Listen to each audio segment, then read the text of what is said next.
निज पुतुरा बहु को अश्लील इंगित करी बंदा हेले काका शशुर। एमिति एक घटना घटी बालेश्वर जिला बस्ता थाना अंचल रे। दीपिका जेना घर मनुड़िया रसलपुर पंचायत। आज थाना को आसिक अभियोग कर कका शशुर अश्लील भाषा रे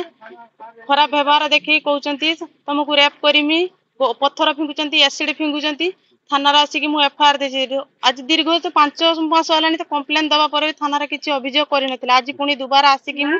थाना कम्प्लेन दे चली थाना दे चली किंतु सी अश्लील भाषा मुझे सही पार ना बहुत गंदा गोल गाड़ी कर तुमको रेप करी तुमको सहित बलात्कार करी ये करी से करी दुनिया के तुम सही आ पारुनी दुनिया निज कका शशुर निजर कका शशुर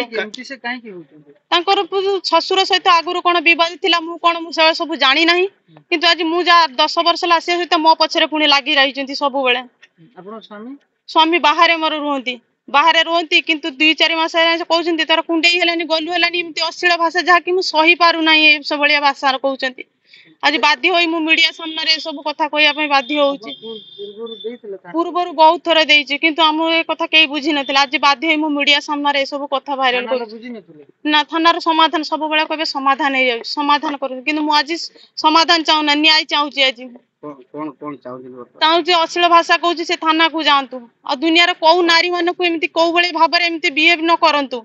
मु आज लंगळा है कि भी मते देखौजंती उल्लग्न है कि देखौजंती घुसारा टाणा करूजंती वीडियो वायरल करूजंती एबोल भाबरे मु थाना रे आज कंप्लेन देखैची वीडियो सहित किंतु मु आज चाहूची मते न्याय मिलु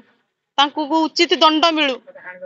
हाणी देबो काटी देबो मारी देबो सब बेले धमक देउचंती आज मु थाना रु नै कि जाउची मो जीवन प्रति विपद थिबा थाना कोन कहले थाना कहले जे हमें तुम संगे अछु चलंत आगो जाइचंती सर माने हम पछरे जाउछु मीडिया सामने रे हम तो ए कथा म कहउछु आस्थिले थाना ला कोन कहउछु आगुरु थाना वाला कहउतले जे ठीक अछि देखिबा देखिबा कोई कि एमिति आसीबे तांको पक्ष आम पक्ष आसिले समाधान एमिति कर देबे चली जे पुणी 8 दिन जाई नथु एमिति अश्लील भाषा करी उल्लग्न है कि देखौजंती मते एमिति सेमिति देखौजंती पत्थर फपाडुचंती आगुरु भी बहुत थरा हम कहि जे किंतु हम कथा केही बुझी नथिले आज मु बाध्य होगी मीडिया आगे कहउछु।